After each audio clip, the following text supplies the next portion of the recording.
Buenas tardes, doctora y compañeros. Mi grupo conformado por Sihan Aldalí, Jonely Seitú y mi persona, Erika Sandoval, tenemos el agrado de presentar el tema conjuntiva. Como contenido, abarcaremos lo que es la introducción y temas como conjuntivitis bacteriana, conjuntivitis vírica, conjuntivitis de etiología inmunitaria, proliferaciones conjuntivales y los tumores conjuntivales. Introducción. Anatomía de la conjuntiva. La conjuntiva se define como una membrana mucosa transparente que recubre la superficie interna de los párpados y la superficie anterior del globo ocular y termina en el limbo córneo-escleral. Su función principal es protectora, interviniendo en la inmunidad activa tanto como pasiva. Posee una abundante vascularización que procede de las arterias ciliares anteriores y palpebrales. La inervación procede fundamentalmente de la rama ostérnica del trigémino, pero una porción variable de la conjuntiva inferior está inervada por las ramas de la división maxilar. A nivel anatómico puede dividirse en anatomía palpebral, que empieza en la unión cutáneo mucosa del borde del párpado, que se adhiere con fuerza a la cara posterior del tarso, que es el cartílago palpebral que da consistencia a los párpados, que son las líneas verdes que vemos en la imagen.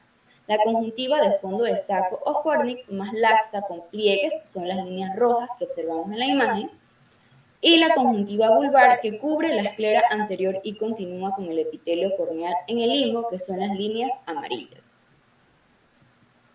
La anatomía microscópica. La conjuntiva muestra que está formada por un epitelio escamoso no queratinizado. Dentro del epitelio se encuentran células caliciformes que segregan moco, siendo más densas en la zona nasal inferior y en los fondos del saco.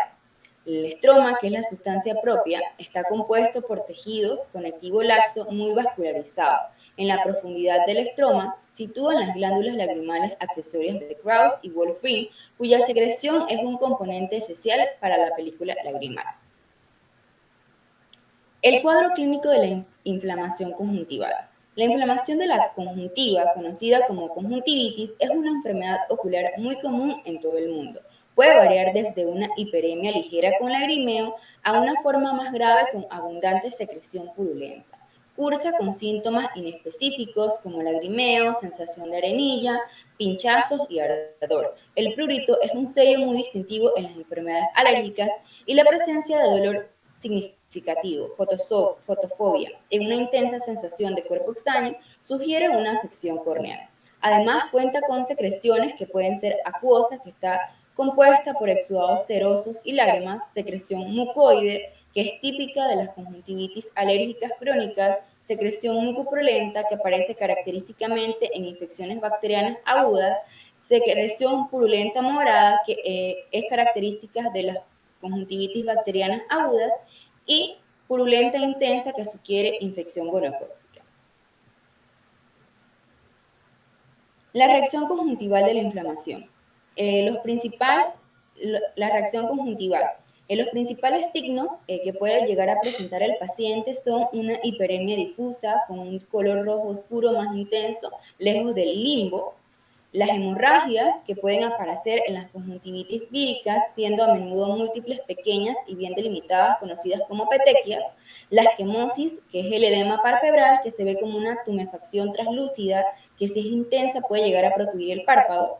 Las membranas, que son las pseudomembranas, que están compuestas por exudados coagulados adheridos al epitelio conjuntival inflamado, que pueden despegarse y dejar el epitelio subyacente intacto. La inflamación, que representa un reclutamiento celular hacia un foco de inflamación crónica que acompaña típicamente a una reacción papilar. También pueden producirse cicatrización conjuntival, principalmente en lo que es el tracoma y en una conjuntivitis intensa. Tenemos los folículos y las papilas, que los folículos son múltiples lesiones delimitadas y levemente elevadas que recuerdan a granos de arroz translúcidos más sostenibles en el fondo del saco, y tenemos las papilas, que solo pueden desarrollarse en la conjuntivitis palpebral y la conjuntiva vulvar del limbo, donde se adhieren en una capa fibrosa más profunda. A diferencia de los folículos, presentan un núcleo vascular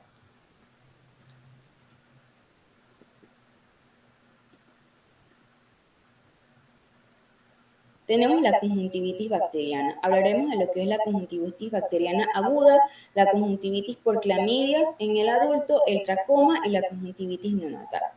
La conjuntivitis bacteriana aguda se define como una enfermedad común y normalmente autolimitada causada por contacto directo con secreciones infectadas. La conjuntivitis es considerada aguda cuando dura menos de 4 semanas y crónica cuando dura más de 4 semanas. Las bacterias aisladas con más frecuencia son el Streptococcus pneumoniae, el Staphylococcus aureus, la Haemophilus influenza y el Moxarella catarrhalis. En el cuadro clínico presenta síntomas como enrojecimiento, sensación de arenillo, escozor, secreción de comienzo agudo. Suele ser bilateral, aunque un ojo puede verse infectado 1 o 2 días antes. Los párpados a menudo están pegados al despertarse y cuestan trabajo abrirlos. Los signos suelen ser variables y dependen de la gravedad de la enfermedad. Puede haber edema y eritema palpebral e infecciones graves, sobre todo las gonocócicas, congestión conjuntival. Puede haber secreciones acuosas al principio de modos similares a lo que son las conjuntivitis víricas, pero rápidamente se vuelven mucopurulentas. Hay secreciones purulentas hiperagudas que pueden indicar conjuntivitis gonocócicas o meningocócicas y son frecuentes las erosiones epiteliales punteadas en la córnea. No suele haber adenopatías, excepto en infecciones graves causadas por gonococos o meningococos. En el diagnóstico, no se realizan pruebas complementarias, aunque pueden estar indicadas las siguientes situaciones. En casos graves, se deben tomar frotis o raspados conjuntivales de ambos ojos para hacer tinción grave. Además, cultivos mediados por el agar chocolate o Thayer-Mayer y también se puede hacer un PCR en el tratamiento. Aproximadamente el 60% de los casos puede resolverse sin tratamiento en menos de 5 días, aunque hay conjuntivitis en las cuales puede ser autolimitada y sin tratamiento puede durar de 10 a 14 días. Si se trata de forma adecuada, puede durar hasta 3 días. Además, se pueden utilizar antibióticos tópicos, normalmente 4 veces al día, durante no más de una semana, como pueden ser los aminoglúcidos, macrólidos, quinolonas. También se pueden usar antibióticos sistémicos en situaciones de infecciones gonocócicas, por infecciones por Haemophilus influenzae en niños y conjuntivitis meningocócica. Y corticoides tópicos que pueden disminuir la cicatrización en las conjuntivitis membranosas y pseudomembranosas. Algunas recomendaciones para el paciente es que debe suspender el uso de lentes de contacto, el lavado de manos debe ser constante y debe evitar compartir artículos personales. Están las conjuntivitis agudas gonocócicas, que son secreciones mucopurulentas de aparición hiperaguda que pueden durar de 12 a 24 horas. Y hay una marcada quemosis, las papilas conjuntivales, hay una hinchazón en los párpados y adenopatías periauriculares. Se debe explorar la córnea, pues las úlceras periféricas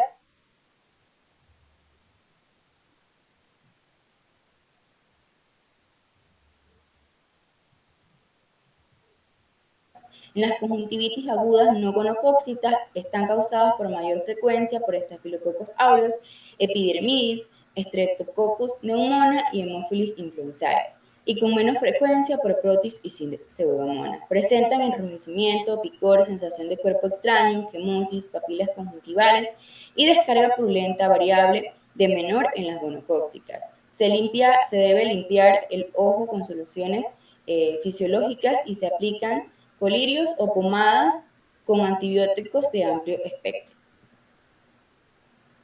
La conjuntivitis por clamidia de adultos. La patogenia. La conjuntivitis por clamidia de inclusión de adulto es una infección oculogenital causada normalmente por los serotipos DIK de la clamidia trachomatis y afecta al 5 y al 20% de los jóvenes sexualmente activos en pacientes en países occidentales.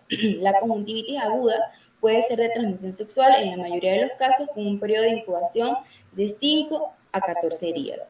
En el cuadro clínico, los síntomas puede haber enrojecimiento unilateral o bilateral con lagrimeo y secreción de comienzo subagudo. Si no se trata, la conjuntivitis se puede cronificar. Algunos signos puede haber secreción acuosa o mucopurulenta, adenopatías preauricular dolorosa, folículos grandes, la queratitis punteada superficial es frecuente y puede haber infiltrado subepitelial en la córnea. En cuanto al diagnóstico, hay algunas pruebas complementarias que pueden ser raspado de las conjuntivas tarsales con una espátula o con un lado de un romo de una hoja de un bisturí. Las técnicas de amplificación de los ácidos nucleicos como la PCR probablemente se convertirían en un tipo de las pruebas de elección, pero en la actualidad no es válido. En la tensión de Gienza es una de las extensiones que en los portaobjetos se encuentran cuerpos intracitoplasmáticos basófilos y también está la inmunofluorescencia y ELISA. Y también el cultivo de McCoy es muy específico. En el tratamiento puede prescribirse tratamiento empírico si el cuadro clínico da para infección de clamidia en espera de los resultados de las pruebas complementarias. Es obligatorio llevar al paciente para tratarlo con urólogo o ginecólogo en los casos confirmados, sobre todo si se trata de una infección de transmisión sexual, hay que vigilar los contactos y hacer pruebas de embarazo. El tratamiento sistémico se puede dar con acitromicina y doxiciclina y otras alternativas son la eritromicina, la amoxicilina y el ciprofloxacino. Es muy importante tener en cuenta que los síntomas se suelen tratar en semanas, pueden desaparecer y los folículos y los infiltrados corneales pueden persistir durante meses debido a la reacción de hipersensibilidad prolongada frente a los antígenos de la clamidia. El tracoma. Aunque la cantidad de los individuos con la pérdida de la visión de la enfermedad ha descendido de 6 millones a 1.3 millones a nivel mundial, sigue siendo una de las causas principales de ceguera prevenibles en el mundo. Se relaciona principalmente con lo que es la pobreza, el hacinamiento, la higiene deficiente y su mortalidad deriva del establecimiento de los ciclos de reinfección en algunas comunidades. En la patogenia es un episodio aislado de conjuntivitis tracomosa, puede deberse relativamente inocuo a las infecciones recurrentes desencadenadas por las respuestas inmunitarias crónicas. Se asocia principalmente a las infecciones de serotipo A, B, BA y C de la clamidia trachomatis, aunque también puede verse implicados serotipos D y K. En la clasificación, según la OMS, se clasifica en infiltración tracomosa, que son 5 o más folículos de más de 0.5 milímetros en el tarso superior. La infiltración tracomosa, que es la intensa, que hay una afección difusa de la conjuntiva tarsal, que oculta el 50% o más de los vasos tarsales profundos, normalmente existen las papilas. El ATS, que es la cicatrización conjuntiva tracomosa, que son bordes tarsales blancas con fibrosis fácilmente visibles. La TT, que es la triquiasis tracomosa, a menos un contacto con el globo ocular. La CO, que es la opacidad corneal suficiente para hacer borrosa los detalles, al menos en el borde papilar. También se puede llegar a clasificar como tracoma activo y tracoma cicatrizal. El tracoma activo se da sobre todo en niños de edad preescolar y se caracteriza por una conjuntivitis mixta folicular papilar asociada a una secreción mucopurulenta. También está una queratitis epitelial superior de forma y la formación de un panus. Está el tracoma cicatrizal, que es más prevalente en edades medias. Hay cicatrices conjuntivales lineales o estrelladas en casos leves o grandes cicatrices que confluyen. Aunque no se afectan toda la conjuntiva, las lesiones son más causadas en el área tarsal superior. Tenemos el cuadro clínico, que principalmente está la triquiasis, la disquiasis, las vascularizaciones corneales y el entropión cicatrizal. Hay fosetas de Heber, opacidad corneal grave y ojo seco. El tratamiento se da principalmente la estrategia SABE, que es una estrategia promovida por la OMS, que sugiere una cirugía para la triquiasis, antibióticos para la enfermedad activa, higiene facial y mejoras ambientales. La conjuntivitis neonatal. La conjuntivitis neonatal se define como una inflamación conjuntival que aparece en el primer mes de vida. Es la infección más común en cualquier tipo de recién nacidos afectados hasta el 10%. Las principales causas tenemos microorganismos adquiridos durante el parto vaginal, como la clamidia trachomatis, la Neisseria gonorrea y el virus del herpes simple. Tenemos los estafilococos que pueden producir conjuntivitis leves, los preparados tópicos, que son utilizados como profilaxis de la infección, que puede causarse por sí mismo una irritación conjuntival y la obstrucción nasolagrimal congénita. El tiempo de aparición en la irritación química son los primeros días, en la gonocócica las primeras semanas, en los estafilococos y otras bacterias pueden ser a finales de la primera semana, en el virus del herpes simple de 1 a 2 semanas, en la clamidia de 1 a 3 semanas. Los síntomas, el ojo puede verse pegajoso por las secreciones por las infecciones estafilocócicas o un retraso en la canalización del conducto nasolagrimal.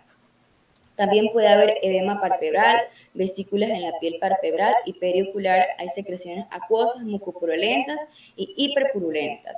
Las manifestaciones sistémicas son muy comunes y pueden causarse neumonía, rinitis y otitis de infección por clamidias, vesículas cutáneas y manifestaciones de encefalitis por el virus del herpes simple. En el diagnóstico, se debe hacer pruebas de resultados de ETS a los padres. También se debe hacer raspados conjuntivales para estudios de amplificación de ácidos nucleicos, PCRs. También se harán frotis con portaobjetos para tinción Gram y Gienza, los frotis conjuntivales y en el líquido de las vesículas cutáneas. Y se tomarán muestras conjuntivales en los bastoncillos de alginato de calcio o un algodón estéril para el cultivo bacteriano estándar o agar chocolate o medio de Tyer Martin. El tratamiento principalmente se debe hacer una profilaxis sistémica con lo que es la pomada de eritromicina al 0% y la povidoma de yodada al 2,5%. Se pueden utilizar en casos leves antibióticos de amplio espectro como el clorfenicol, la eritromicina o el ácido fúsido, y en casos moderados se debe investigar la causa para llegar a tratar más la enfermedad.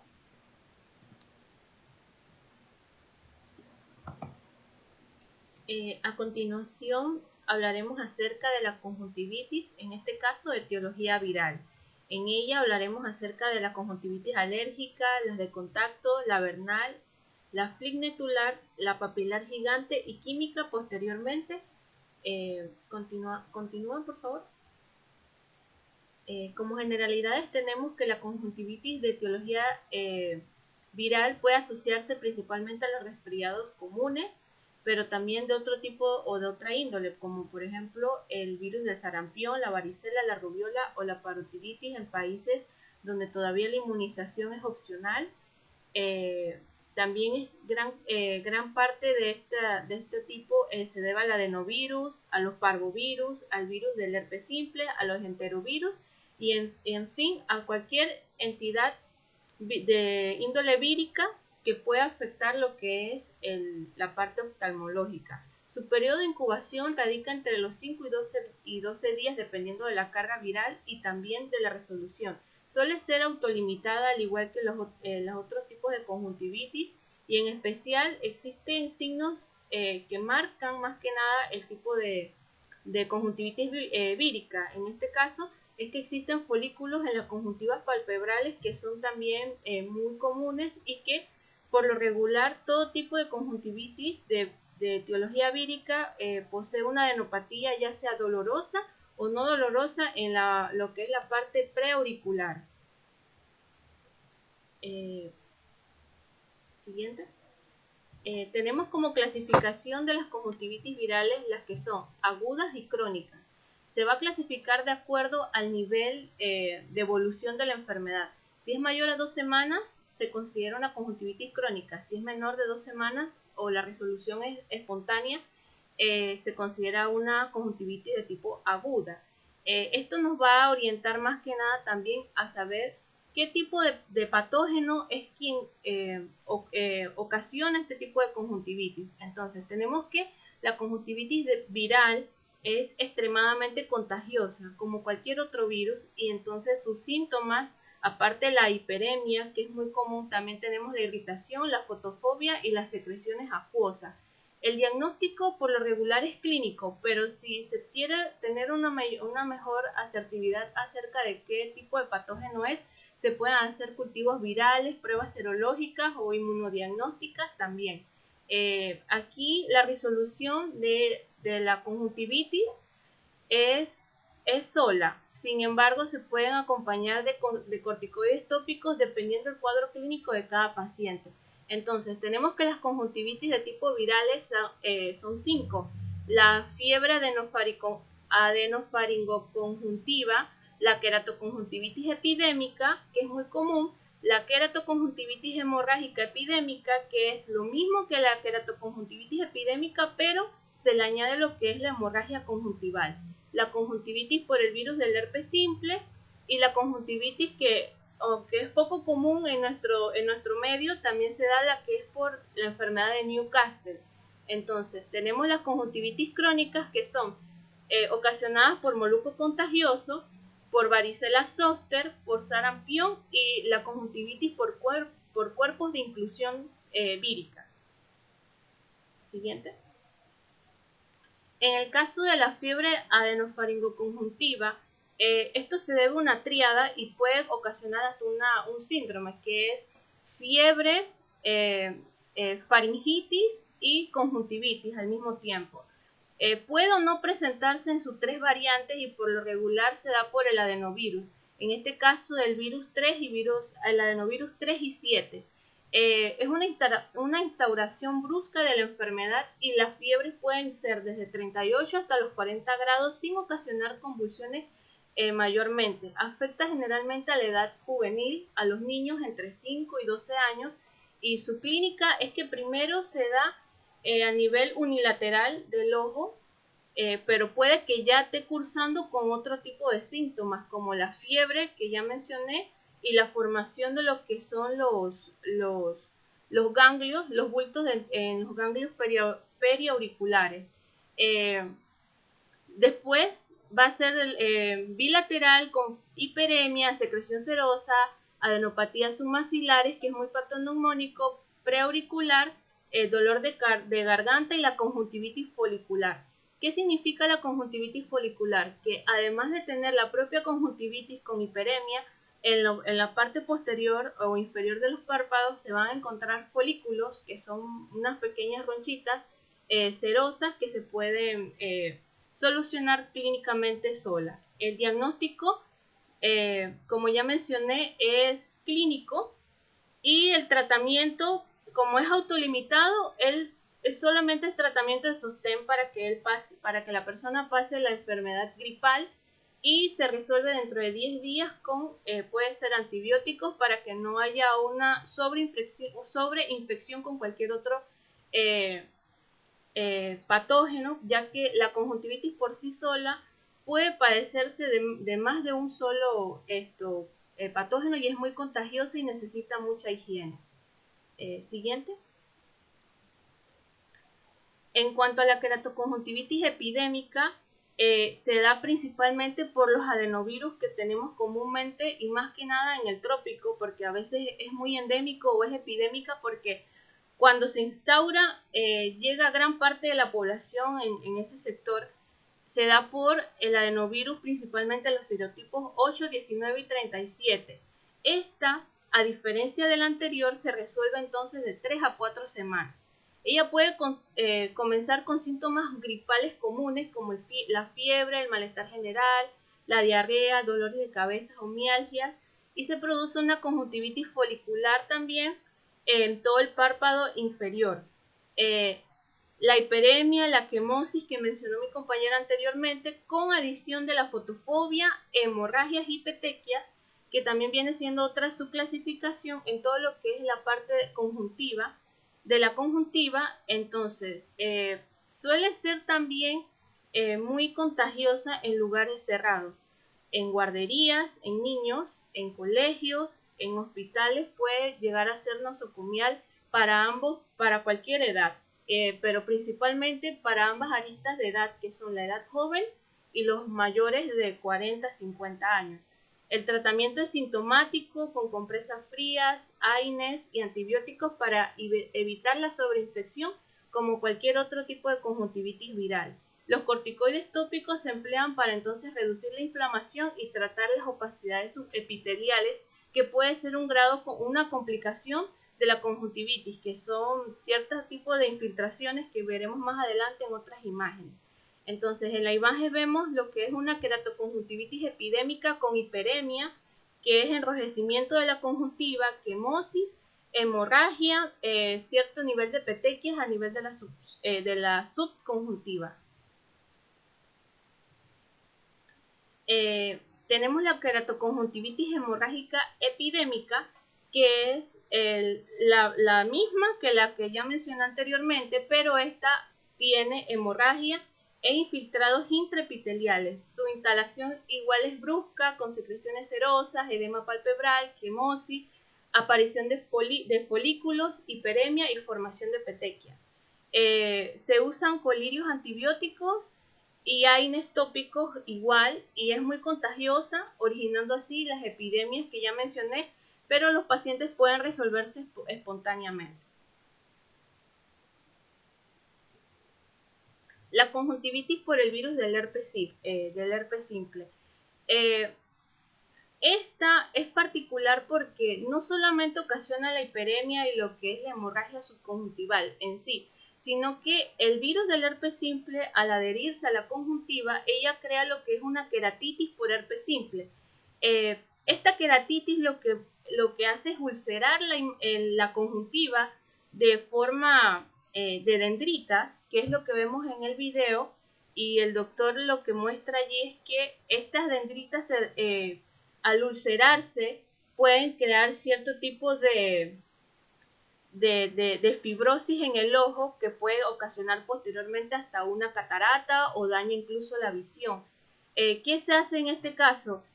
Por fluorescencia se tiene que detectar cuál es el nivel y la profundidad de la úlcera en la conjuntiva para así extraerla y entonces darle antibioterapia y tratamiento propio del virus del herpes, que es el aciclovir. Entonces, esta patología suele persistir entre 2 a 3 semanas y la principal método diagnóstico clínico con los que llegan los pacientes es con una sensación de que tienen un cuerpo extraño en la visión. Entonces se le llama a esta patología conjuntivitis por queratitis dendrítica a causa del herpes simple. Además de eso, pues en el mismo herpes se van a ver vesículas comunes al nivel orbitario o en otras partes de la región, ya sea labial, maxilar o submaxilar del propio virus. La siguiente, por favor. Entonces, una de las complicaciones de las conjuntivitis víricas son estos dos tipos, las membranas y los infiltrados subepiteliales. Las membranas, como esto aclaró mi compañera anteriormente, es que las membranas de las queratoconjuntivitis se forman por acumulación de secreciones en la parte inferior de la conjuntiva o en la parte superior del párpado, y estas tienen que extraerse porque va a proliferar el virus y la infección y no va a permanecer que ésta se resuelva esporádicamente. Esto pasa en los pacientes que tienen poca filtración de lo que es la lubricación del ojo y hay que hacerles limpieza y extracción. Y lo que son los infiltrados subepiteliales ocurren porque no hay una resolución inicial de lo que es la hiperemia. Entonces ahí sí hay que dar entonces antibióticos y corticosteroides, a veces tópico, en gota u oral. Siguiente. Entonces, la conjuntivitis viral por la enfermedad de Newcastle. Esta es una zoonosis porque pasa desde los animales hacia los seres humanos. Actualmente es muy poco reconocido y casi que no se ve aquí en nuestra región, pero de una forma en epidemia pequeña suele pasar entre las personas que están en contacto permanente con aves de corral, aunque la literatura menciona que no simplemente con aves de corral, puede ser otro tipo de especie de aves como las palomas o aves de entretenimiento, pero que sí esto suele afectarse entre las propias aves y se contagia entonces entre el ave y el huésped, que es el ser humano, entonces desarrolla lo que es la conjuntivitis. Esta está caracterizada por ardor, comezón, dolor, lagrimeo pocas veces y visión borrosa. Siguiente.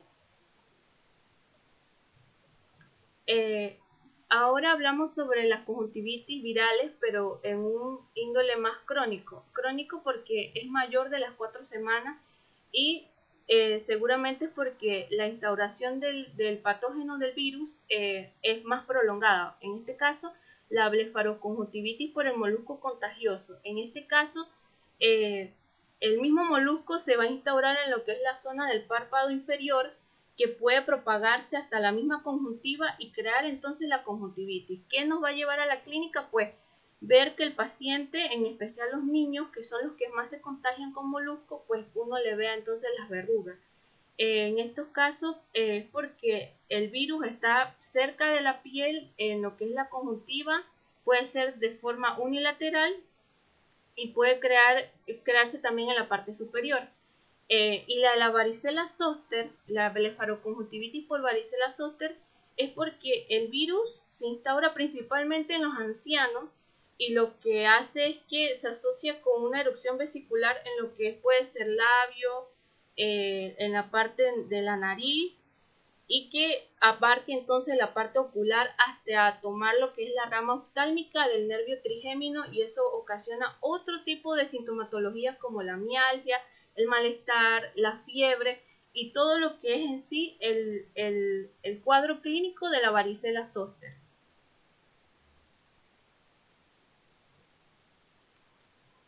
Lo que es la keratoconjuntivitis por sarampión y por cuerpos de inclusión, la de sarampión puede ser también por la papera y los otros que son otro tipo de virus que se instauran en los bebés por no vacunarse. Entonces, este tipo de keratoconjuntivitis se puede diagnosticar eh, al ver lo que son las manchas de Kopling en las conjuntivas en ocasiones, y se le conoce como carúncula.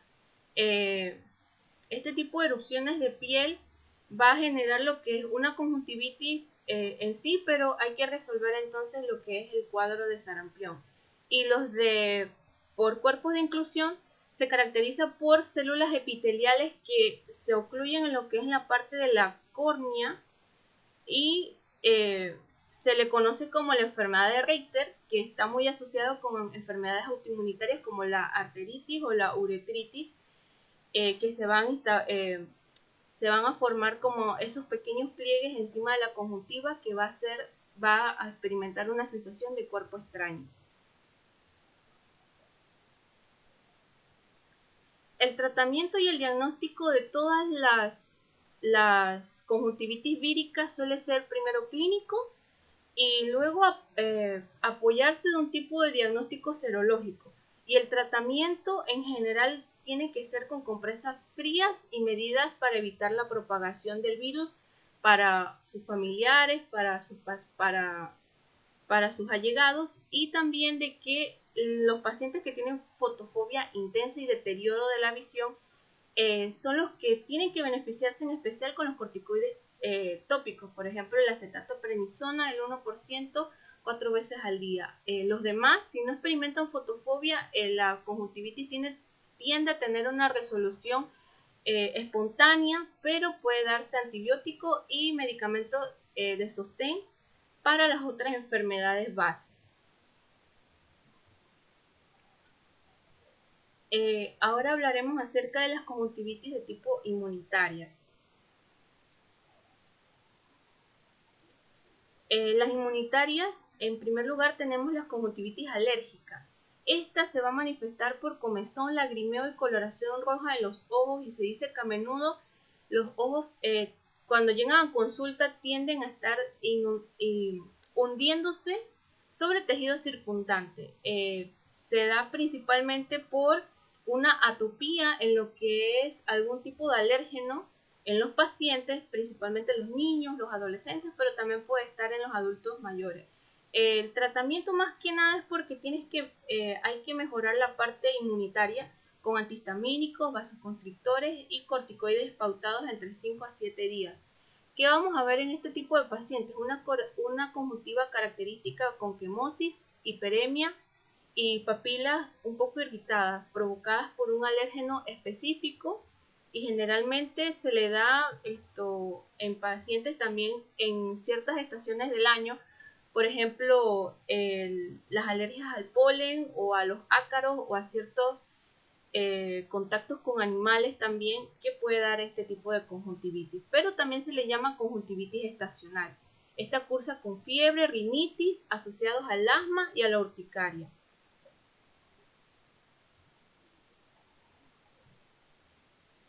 Entonces, la conjuntivitis por contacto es por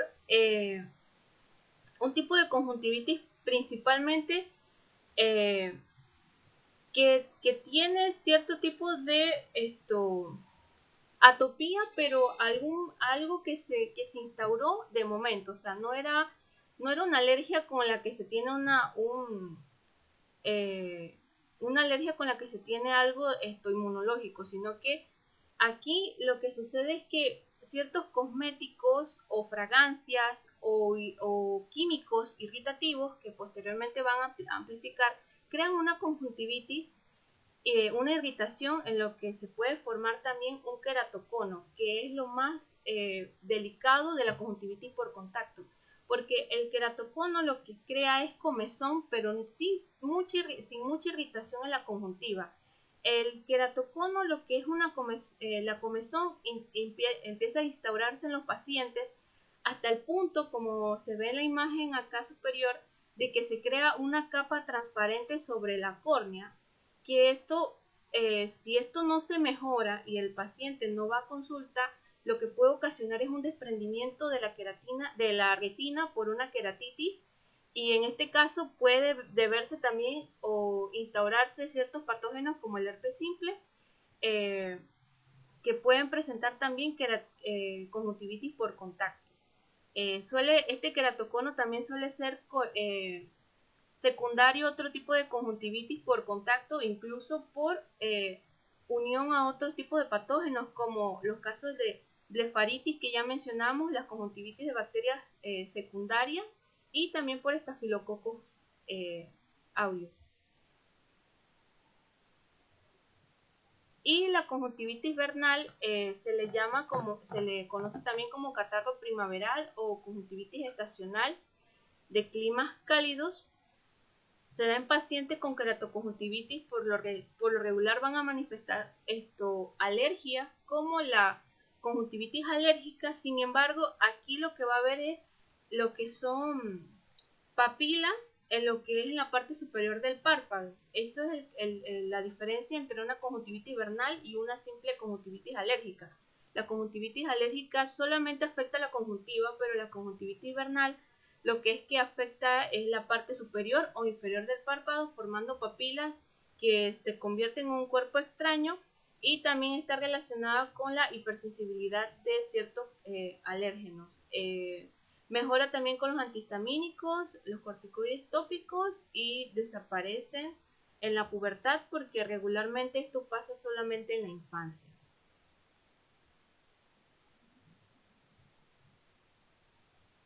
Siguiente. Anular, la cual es una respuesta de hipersensibilidad retardada tipo 4 a las proteínas de los microbios, incluyendo las proteínas de Bacilo tuberculoso, también especies de estafilococos, Candida albicans, Coccidioides imitis, Clamidia trachomatis, de serotipos L1, L2 y L3. Hasta hace poco, la causa más frecuente de flictenulosis fue la hipersensibilidad retardada a las proteínas del bacilo tuberculoso humano. Esta aún es la causa más común en regiones donde todavía prevalece lo que es la tuberculosis. Sin embargo, en la mayoría de los casos la asocian con hipersensibilidad retrasada del Staphylococcus aureus. Entonces, la flicténula conjuntival inicia como una lesión pequeña, por lo general de 1 a 3 milímetros de diámetro, que se va a ver roja, va a ser dura, elevada y va a estar rodeada por una zona de hiperemia.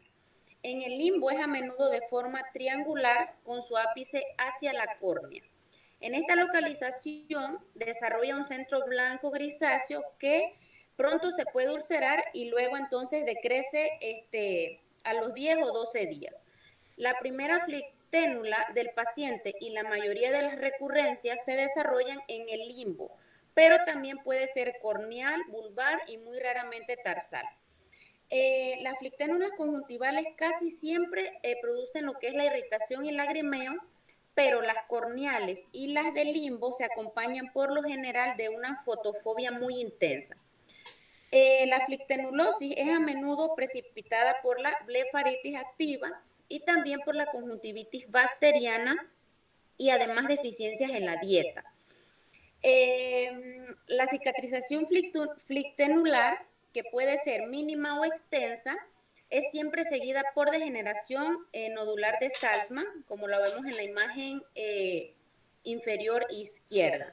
Con respecto al tratamiento de esta patología, la flictenulosis inducida por lo que es la tuberculoproteína y las proteínas de otras infecciones sistémicas responden en gran medida a lo que son los corticoides tópicos o en colirios.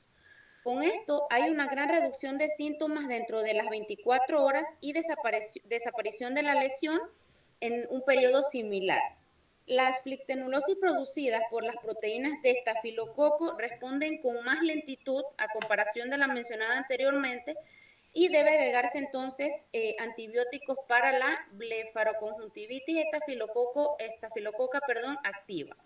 El tratamiento más que nada debe dirigirse hacia la enfermedad subyacente y deben usarse esteroides solo para control de los síntomas agudos y cicatrización corneal persistente.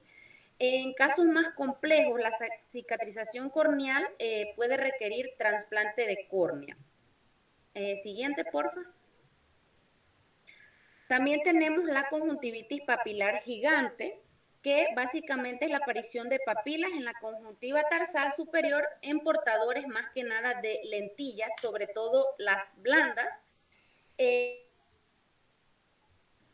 quizás un trastorno de hipersensibilidad retardada.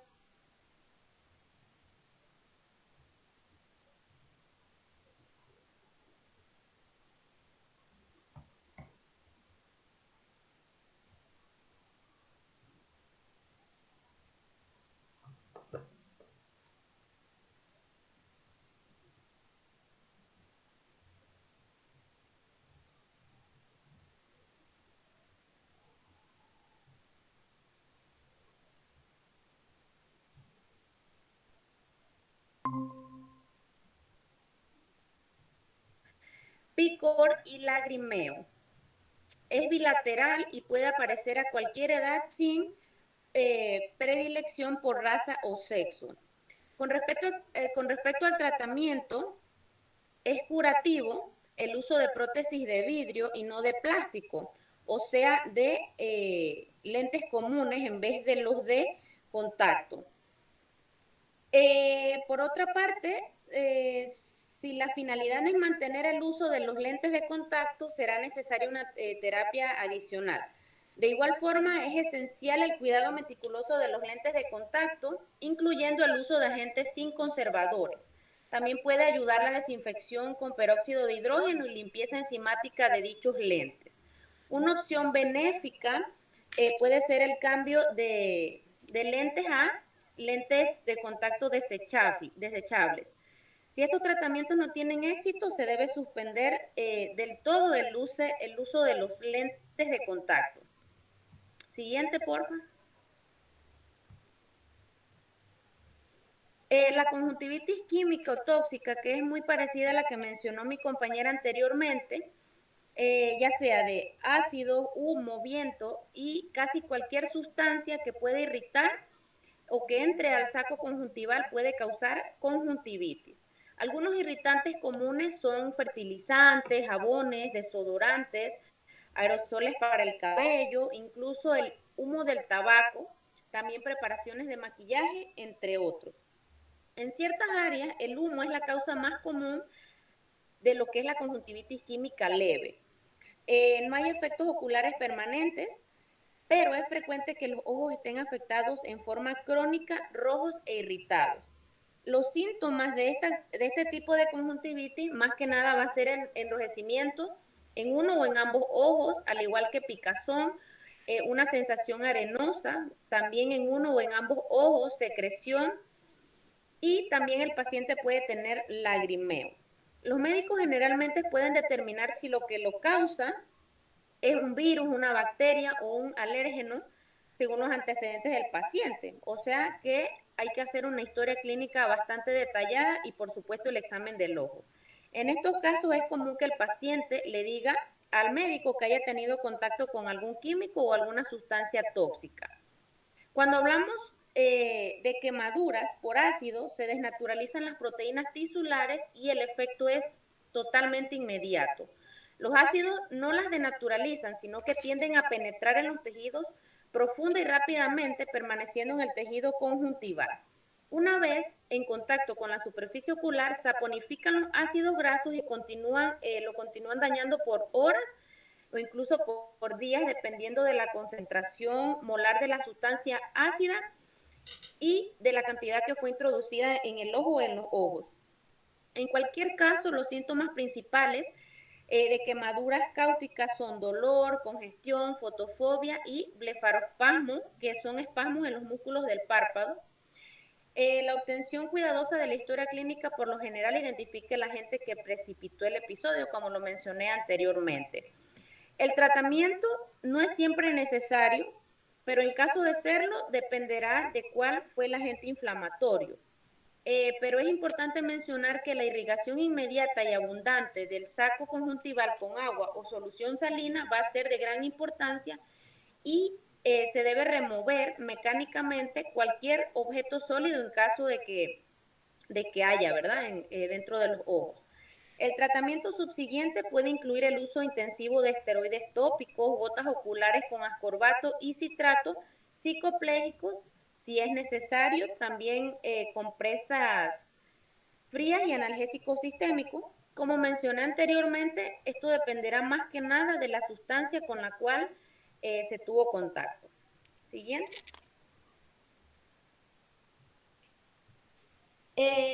Ahora hablaremos un poquito sobre lo que son las proliferaciones conjuntivales.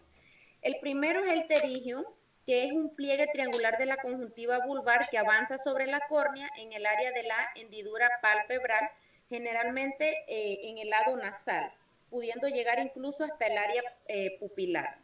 La causa del terigio es desconocida, aunque se dice que el riesgo principal para su desarrollo es la exposición a la luz ultravioleta o cualquier otro irritante crónico y también por la sequedad ocular. Suele ser bilateral, relativamente simétrico y provoca un astigmatismo progresivo y es posible que afecte a la visión si alcanza el área pupilar. El diagnóstico suele ser más que nada pues revisiones especiales y se confirma habitualmente con un simple examen físico de los ojos y de los párpados. Con respecto al tratamiento de este, se basa en la lubricación con lágrimas artificiales, protección solar por supuesto con gafas, filtros de rayo UVA y si persiste la inflamación y las molestias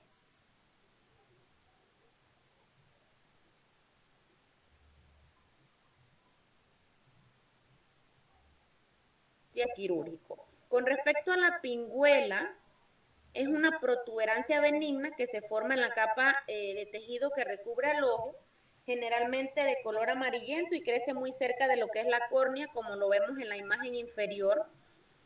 Más que nada es una degeneración de las fibras elásticas subconjuntivales con depósito de sustancia hialina amorfa, es decir, depósito de proteína, grasa o calcio. La inflamación es el síntoma más evidente y visible de esta anomalía ocular. No siempre produce incomodidad en el paciente, pero se recomienda acudir al oftalmólogo para evitar complicaciones futuras. En estas ocasiones es necesario hacer una biopsia de la lesión y analizarla con un microscopio para lesiones que afectan a la conjuntiva y son potencialmente malignas, de las cuales hablaremos más adelante. Si la pingüela es leve, pero produce irritación, sequedad o aspereza, es posible que el médico le recete lo que son gotas para lubricar los ojos, al igual que el terigio, para para aliviar también los síntomas mencionados anteriormente. Si la pigüela resulta especialmente y muy incómoda para el paciente, la extirpación quirúrgica es una opción que se puede considerar. Siguiente, por favor. Ahora hablaré un poquito sobre los tumores conjuntivales que van a estar divididos en benignos, precancerosos y malignos. Siguiente. Con respecto a los tumores benignos, son neoplasias benignas, como dice la palabra, adquiridos de células que son atípicas, pero no suficientes para ser clasificadas como malignas. Estas pueden crecer con lentitud, pero tienen poco o ningún poder invasor ni capacidad metastásica. El primero del cual voy a hablar es el nevo melanocítico de la conjuntiva o también nevo conjuntival, que más que nada es una neoplasia benigna adquirida, raramente congénita, que surge de los melanocitos presentes normalmente en limitada cantidad dentro de las capas basales del epitelio escamoso estratificado de lo que es la conjuntiva. Es quizá la neoplasia conjuntival más encontrada, pero realmente su incidencia exacta nunca se ha calculado. Afecta a hombres y a mujeres por igual, casi siempre es una lesión unilateral unifocal y por lo general es notada primero por los padres de los niños durante la primera década de vida, pero en ocasiones no se hace aparente hasta la adolescencia o incluso aún más tarde. Y como vemos en la imagen, se manifiesta como una lesión café oscura a muy oscura, localizada sobre todo junto al limbo en la fisura interpalpebral. La biomicroscopía con lámpara de hendidura revela con frecuencia quistes intralesionales y vasos sanguíneos finos. Esta lesión puede crecer a más de 5 milímetros de diámetro y 1 milímetro de grosor. Sobre todo si contiene múltiples microquistes, el tratamiento consiste en resección quirúrgica de toda la lesión. Siguiente. Dentro de las lesiones benignas también tenemos lo que son los coristomas conjuntivales, que tenemos el dermoide del limbo y el dermolipoma conjuntival. El dermoide del limbo es el coristoma conjuntival más común y se localiza por lo general en la región infratemporal, ya sea en uno o en ambos ojos. Consiste en una variedad de células y tejidos de origen mesenquimatoso, incluyendo células grasas, fibroblastos y folículos capilares, y se manifiesta como una masa ligeramente elevada con forma de domo e incrustado sobre el limbo. También afecta a la córnea y la conjuntiva. En el examen con lámpara de hendidura son evidentes finos folículos pilosos en la superficie. Las lesiones pequeñas por lo general se dejan tranquilas, pero las más grandes que se extienden cerca o dentro del eje visual o causan astigmatismo pronunciado irregular son tratadas por lo general con queratoplastia penetrante o lamelar, que básicamente es injerto o trasplante de la córnea. Con respecto al dermolipoma conjuntival, está compuesto más que nada por células grasas y otros elementos dérmicos, siendo más comunes los folículos pilosos. Ocurre sobre todo en la conjuntiva superotemporal del fornix. Se manifiesta como una masa subepitelial rosa pálido o dorada que es blanda y no duele, como lo vemos en la imagen. Con frecuencia pasa inadvertida hasta la adolescencia o la adultez y en la mayoría de los casos puede dejarse en paz, pero es posible realizar resección quirúrgica para quitarlo o por lo menos para reducir su tamaño. Siguiente. También tenemos lo que es el hemangioma conjuntival, que es un amartoma de los vasos sanguíneos conjuntivales. Está presente al nacimiento, pero no es aparente hasta que aumenta de tamaño. Es virtualmente siempre unilateral y se manifiesta como una colección de vasos sanguíneos de gran calibre que engrosan la conjuntiva, así como lo vemos en la imagen. En el examen con lámpara de hendidura se ve que algunos de los vasos sanguíneos más profundos incluso se pueden extender hasta lo que es la esclerótica. La indicación principal para el tratamiento es la apariencia pues desagradable, pero ninguna terapia es eficaz porque incluso lo que es la resección quirúrgica puede complicarse por sangrado muy difícil de controlar y la remoción incompleta empeora la apariencia. Por lo que la crioterapia de doble congelación en algunas veces es efectiva para reducir lo que es la regresión parcial. También tenemos el linfangioma conjuntival, que también es un amartoma compuesto de canales linfáticos conjuntivales recubierto por células endoteliales. Aunque es congénito el linfangioma conjuntival, con frecuencia no se manifiesta hasta la infancia tardía. A menudo se agranda abruptamente durante episodios de infección respiratoria superior y se puede llenar con sangre. Al igual que el hemangioma de la conjuntiva que mencioné anteriormente, es muy difícil, o mejor dicho, casi imposible de erradicar por resección quirúrgica por las complicaciones. Siguiente. Con respecto a lo que son las lesiones premalignas o precancerosas, tenemos lo que es el melanosis conjuntival primaria adquirida. Esta representa una hiperplasia de los melanocitos conjuntivales y es casi de manera exclusiva una lesión unilateral unifocal y afecta por igual varones y mujeres. Pocas veces se desarrolla antes de la edad media y es más común que se manifieste en individuos mayores. Puede surgir de la conjuntiva vulvar, fornicial o palpebral.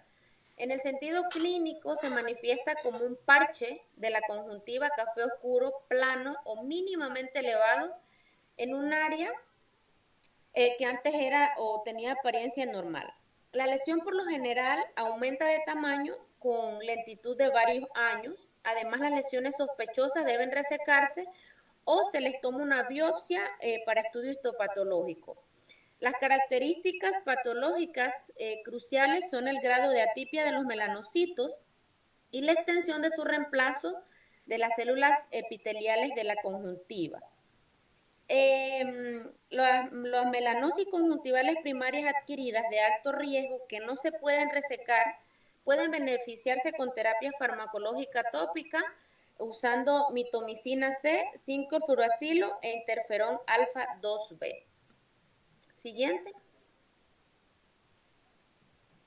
Con respecto a los tumores conjuntivales malignos, primero tenemos el carcinoma conjuntival de células escamosas, que está compuesto más que nada de células neoplásicas, por supuesto, muy atípicas, que surgen del epitelio escamoso estratificado. Estas tienden a ocurrir en la edad media y en personas mayores, excepto el xeroderma pigmentoso, porque tiende a desarrollarse temprano en la vida. Son casi exclusivamente unilaterales y unifocales también, y son más comunes en hombres que en mujeres y se desarrollan por lo general en el limbo, en la fisura interpalpebral. En el aspecto clínico, el carcinoma de células escamosas de la conjuntiva se manifiesta en la mayoría de los casos con tres aspectos importantes: una lesión leucoplásica focal, una masa conjuntival gelatinosa y un tumor papilar. Si se descuida o es particularmente agresivo, el carcinoma